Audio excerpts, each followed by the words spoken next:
This channel does not promote any violent, harmful, or illegal activities. All content provided by this channel is meant for an educational purpose only.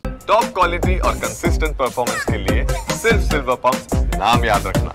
নমস্কার, স্বাগত আপনাকে আরো একবার টিভি9 বাংলায়। আমি দীপ রয়েছে আপনার সঙ্গে। সরাসরি নজর রাখবো বিধানসভাতে, কারণ শুভেন্দু অধিকারীর চ্যাংদোলা মন্তব্যকে কেন্দ্র করে বিধানসভায় তুমুল হট্টগোল।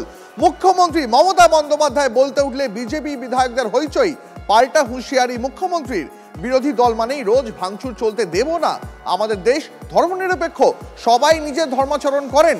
আর কি বললেন মুখ্যমন্ত্রী জানবো বিধানসভা থেকে। আমাদের সহকর্মী প্রদীপ্ত কান্তি রয়েছেন টেলিফোন লাইনে। প্রদীপ্ত, দেখো, মমতা বন্দ্যোপাধ্যায় যখন বক্তৃতা করছিলেন, তারপর শঙ্কর ঘোষকে বক্তৃতা করতে দেওয়া হয়। স্পিকার বিমান বন্দ্যোপাধ্যায় তিনি বক্তৃতা করতে দেন এবং শঙ্কর ঘোষ যে কথাগুলো তিনি তুলে ধরেন তা হলো মূলত যে আদিবাসীদের যে অনুষ্ঠানে মুখ্যমন্ত্রী গিয়েছিলেন, কেন মুখ্যমন্ত্রী গ্লাস করেছিলেন, মুখ্যমন্ত্রী বিধানসভায় ভাঙচুরের নেতৃত্ব দিয়েছিলেন, এই কথাও শঙ্কর ঘোষ তিনি মূলত উত্থাপন করেন। এবং তার পাশাপাশি সিদ্দিকুল্লাহ চৌধুরী, হুমায়ুন কবির বিভিন্ন সময় যে মন্তব্য করেছিলেন সেই বিষয়গুলো শঙ্কর ঘোষ তুলে ধরেন। তার সঙ্গে এই প্রশ্ন করেন যে ফিরহাদ হাকিম যখন মন্তব্য করেছিলেন ধর্মান্তকরণ নিয়ে, তখন কি তিনি চেয়ারে ছিলেন না? এরপর আবার মমতা বন্দ্যোপাধ্যায় তিনি এই মুহূর্তে বক্তৃতা করছেন বিধানসভার অন্দরে, এবং মমতা বন্দ্যোপাধ্যায় সে কথা বলতে গিয়ে বলছেন যে আপনি আপনার কথা বলেছেন, যদিও স্পিকার শঙ্কর ঘোষের এই মন্তব্যগুলো বাঞ্ছনীয় নয়, এই কথাও তিনি বলেন। তার কারণ তার বক্তব্য, মুখ্যমন্ত্রী বিধানসভার অধিবেশন কক্ষের ক্ষেত্রে তিনি নেতৃত্ব দেন, লিডার অফ দ্য হাউস, ফলে তার সামনে দাঁড়িয়ে এই ধরনের যে অ্যাটাকিং, সেটা বাঞ্ছনীয় নয়। এই মুহূর্তে মুখ্যমন্ত্রী আবার তিনি মন্তব্য করছেন এবং তার বক্তব্য বিজেপি যে ধরনের ধর্ম নিয়ে রাজনীতি করছে সেটা কোনোভাবেই স্বামী বিবেকানন্দ রামকৃষ্ণের ধর্ম নয়, এটা বাইরে থেকে আমদানি করা ধর্ম। এবং আগামী দিন বড় ভয়ঙ্কর, এই মন্তব্য মমতা বন্দ্যোপাধ্যায় করেন। তার সঙ্গে এই কথাও তিনি বলছেন যে হুমায়ুন কবিরের বিষয় দল কি অ্যাকশন নিয়েছে তা নিয়ে আমি এখানে আলোচনা করব না, কারণ এটা আমাদের পার্টির বিষয়।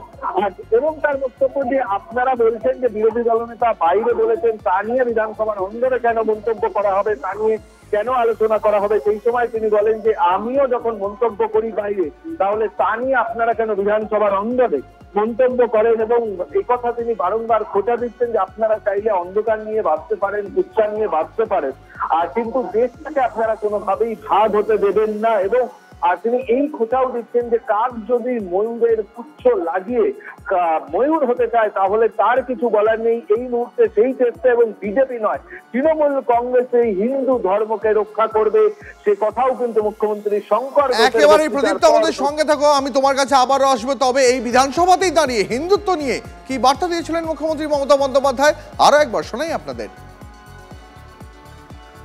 আমাকে বলেছে আমি নাকি হিন্দু ধর্মকে তাচ্ছিল্য করি, আর আমি মুসলিম লীগ করি।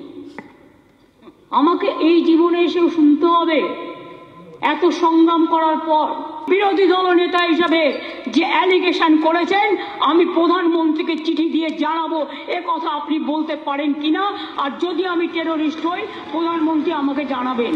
বাবা, কবে থেকে উনি হিন্দু ধর্মের নেতা হয়ে গেলে? আমিও কিন্তু ব্রাহ্মণ পরিবারের মেয়ে। মন্দির, একটা শিব মন্দির, সেই দেওয়ালে যেখানে আমি মাথা রেখে ঘুমাই। কাজে তোমাদের কারো কিছু করবার ক্ষমতা আমাকে নেই। আমাদের সঙ্গে টেলিফোন লাইনে প্রদীপ্ত রয়েছেন। আমি আরো একবার সরাসরি প্রদীপ্তর কাছে জানতে চাইব। প্রদীপ্ত, শঙ্কর ঘোষ যখন বক্তব্য পেশ করছেন তিনি বলছেন ফিরহাদ হাকিম, সিদ্দিকুল্লাহ, হুমায়ুন কবিরা প্রতিদিনই হিন্দুদের আক্রমণ করে চলছেন। পাল্টা উত্তরে কি বললেন মমতা বন্দ্যোপাধ্যায়?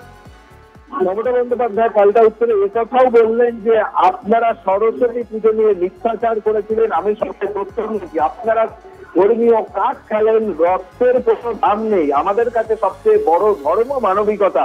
আর তার পাশাপাশি মুখ্যমন্ত্রী এই কথা বলেন যে প্রধানমন্ত্রীর অন্যতম ভালো বন্ধু সৌদি আরবে, তিনি কোন দেশের কোন জাতি বা জনজাতিকে আক্রমণ করা কোনোভাবেই ঠিক নয়, দাঁড়িয়ে মুখ্যমন্ত্রী মমতা বন্দ্যোপাধ্যায় করছেন। এবং তিনি বলছেন যে আপনারা জানেন না বাংলাদেশের কত হিন্দুকে আমরা এখানে আশ্রয় দিয়েছি এবং আমাদের রাজ্যের সমস্ত পুজো হয়।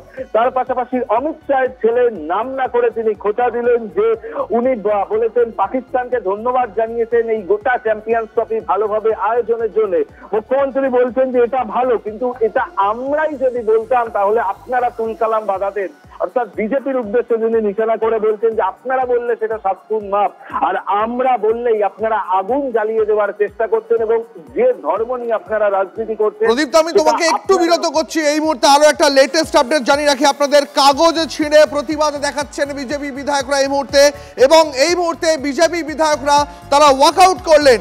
এই মুহূর্তে লেটেস্ট যে আপডেট আমাদের সহকর্মীরা সৌরভ এবং প্রদীপ্ত টানা জানিয়ে যাচ্ছে, এই মুহূর্তে বিরোধীরা বিধানসভা থেকে ওয়াকআউট করলেন।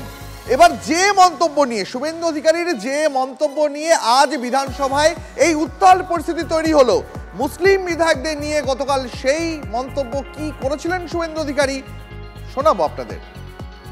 পড়া না, বেপরোয়া, অসাংবিধানিক, অধ্যত্ত এই কাজ কেজরিওয়াল করেছিল। বিজেন্দ্র গুপ্তা একা বিজেপির এমএলএ ছিলেন, বাইরে ফেলেছিলেন। আজকে বিজেন্দ্র গুপ্ত স্পিকার, বিমান ব্যানার্জিকে, মমতা ব্যানার্জিকে হারাবো, আর ওদের দলের যে কটা মুসলমান এমএলএ জিতে আসবে, বিজেপি সরকারে আসবে, চ্যাংদোলা করে তুলে রাস্তায় ফেলবো।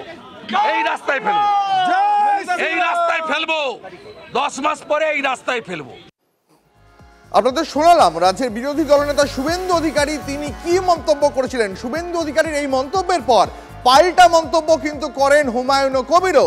মুসলিম বিধায়কদের চ্যাংদোলা করে রাস্তায় ফেলার মন্তব্য প্রত্যাহার করতে হবে শুভেন্দু অধিকারীকে। 72 ঘন্টা ডেডলাইন বেঁধে দেন তৃণমূল বিধায়ক।